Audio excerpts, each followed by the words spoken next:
Well, Cristobal Alex is the president of the Latino Victory Fund, which aims to increase Hispanic voter turnout for the sake of achieving liberal policy objectives. He's attending the conference, and he joins us now. Cristobal, thanks for coming on. Thanks so much for having me. So it's quite a conference, according to some of the remarks that we have here. So the head of the New York City Council, Melissa Mark Viverito, said that enforcing our immigration laws, said this at the conference, American immigration laws was tantamount to ethnic cleansing. Do you agree with that? I'm grateful to be here. I'm grateful that the speaker invited us to this amazing conference, which is the first of its kind in the country. The idea behind the conference was to bring together local officials from around the country to develop policies that will strengthen sanctuary city policies and protect immigrants. And the speaker, Melissa Mark Viverito, is a champion for progressive values, a champion for immigrants. And the point that she was trying to make is that sanctuary cities are actually much safer. And what Jeff Sessions and what this Department of Justice are trying to do is pass draconian laws that will make it much harder and unsafe for our citizens. Okay, I've heard this before, and just to be clear, there's no social science to support your position on that. There are no actual studies that show a sanctuary city is safer. Sorry, but I want to get back to what she said. No, well, there's no disagreement. I mean, there haven't been studies on that that show it. Well, and let if me you have one, just I'd correct love to you see there. it. Sure, I mean, I can talk about it right now. The most comprehensive study to date is a University of California study done by Ted Wong. It basically looked at sanctuary cities across the country, and it said that there's 35.5 fewer crimes committed per 10,000 in sanctuary cities than non-sanctuary cities. It also said it's even better in smaller municipalities, and importantly, sanctuary cities have stronger economies, lower poverty rates, lower uninsured rates. I'm sorry, I don't want to waste either one of our times here. That's not causation. There's no established connection between those two. It's merely speculative. But I want to get back to what the head... Well, it is. I mean, that hasn't been proved. So, like, that's just the state of play here. Well, but let's get back to what she said. I hate to push back, but look at New York City, for example. This is the safest big city in the country. I get it. I've lived in New York. I'm not denying, but there's no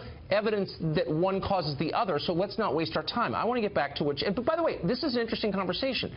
I don't understand why it needs to be a racial conversation. I don't understand why, if you disagree with someone on immigration policy, that person needs to be a racist, needs to be committing ethnic cleansing. And the head of the New York City Council made that claim today. You don't speak for her, but I want to know what you think of that. Well, I greatly respect the head of the New York City. She's amazing. She's an incredible leader. She's the first Hispanic to ever hold that position, and I look forward to seeing what she does next in her career. But the point that the conference is trying to get across is that sanctuary cities ultimately are not going to resolve the problem that we've got here. I think you and I can both agree that the problem is around comprehensive immigration reform, and we've got to pass that. Do me the favor of addressing what she actually said. You'll need to ask her directly. Ethnic cleansing. Okay, but do you think that why does it always take a turn into racial demagoguery? You're accusing Trump of being a racial demagogue, and then when people say things like ethnic cleansing, murdering people because of their race, come on now. Look, that's a horrible thing to say. I'm not going to speak for the speaker, but what I will say is this.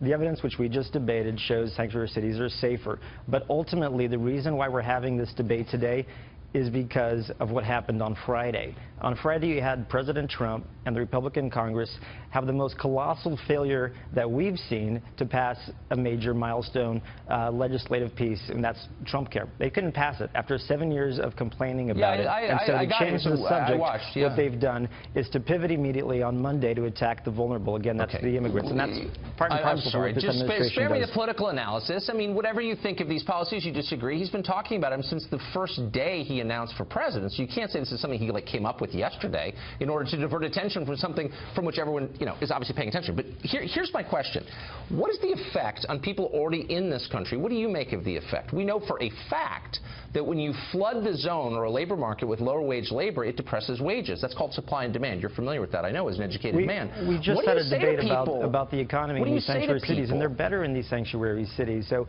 I think that creates a new question, which I think ultimately we've got to answer that together, which is the country a better place when you have immigration? And I would argue that it is. Maybe you would argue that it isn't. No, I'm not, but I'm not arguing that, and I'm hoping you'll give me a straight answer. You believe in supply and demand, presumably. It's a natural law as well as an economic principle. If you have an overabundance of something, its value falls. If people are willing to work for less, what does it do to wages for people already there? They go down. We've seen wages fall or remain stagnant. So, there's no denying there's a connection. What do you think of that? So I disagree with you. Here's what I disagree with, because on what basis? In the study I just referenced a minute minute ago, the most comprehensive study to date says that in cities that are sanctuary cities, the wages are actually higher. And I will share that study with your staff, and I hope when you update your book, which I know is happening, that we can do that. But here's, let me just put it this way. This is insulting. Tucker, you're telling me, look, New York City is a rich city because American finance is headquartered there. And so that's where the money comes from in New York City. Well, you pointed to New York. You can point to Chicago, same thing. It has nothing to do with the immigrant labor there, which depresses wages for everyone, including naturalized immigrants. And I'm wondering if you care. Well, here's the thing. I disagree with you. And you mentioned, how can you disagree with that? Hold on. You mentioned you used to live in New York City. Here's the thing. In New York City, and you've seen this in the subways, there's a campaign. It says, see something, say something. And what these policies that are designed to defund and take money away from local police do is it means instead of see something, say something, you see something and don't say anything because immigrants are going to be afraid to go to law enforcement. Right. And so this is the height of hypocrisy. If you want to make these local communities safer, you move resources to local law enforcement. You don't take resources away from local law enforcement. The government is making a pretty clear argument, which is obey our laws or don't take our money. And that seems like a pretty reasonable argument. If you're living in your parents' house and they say there's a curfew at 11 and you come home at 12, you shouldn't be surprised when they say get your own apartment. I mean, that's kind of the argument here. It's not about law enforcement or safety. My question to you is, what's a good number? We've got about 11 million people at least living here illegally. How many do you think we should have? Look, to your point about saying if you don't follow my rules, I'm going to take away your money.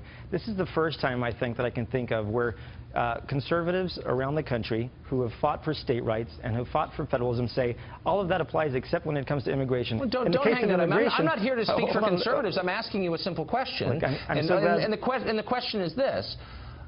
What's a good number?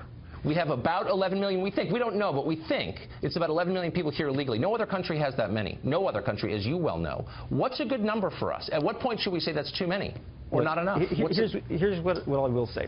Obviously, sanctuary cities are not the ultimate fix for this broken immigration system. Congress, even though this Congress can't get it done, Republicans control every branch of government. They can't pass Trump care. But at the end of the day, you're going to have to pass a law to fix this system. Okay, but so I'm not a policymaker. I'm not going to tell you. No, you're not a policymaker. You're a policy advocate who is pushing for a certain set of positions based on your beliefs. And my question as an American citizen is, how many illegals in this country is too many? Have you given that any thought at all? Since you're pushing for more tolerance of illegals, like, what would be a good number for us? Should we have 22 million? Is 10 too many? Like, what's your view of that?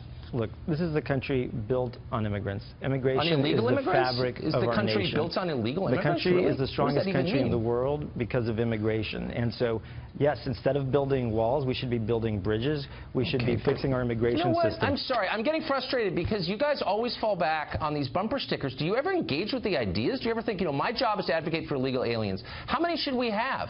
Do you ever, work through what you actually believe, or do you always go back to we're a nation of immigrants and we should build bridges, not walls? I mean, I'm sincerely asking you that.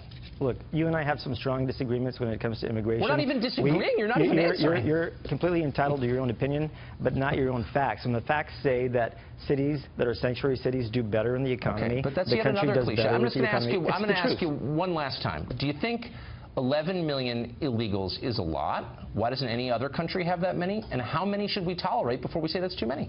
What I'll say is that the immigration system is broken. We need to welcome immigrants into this country, and that's what makes this country strong.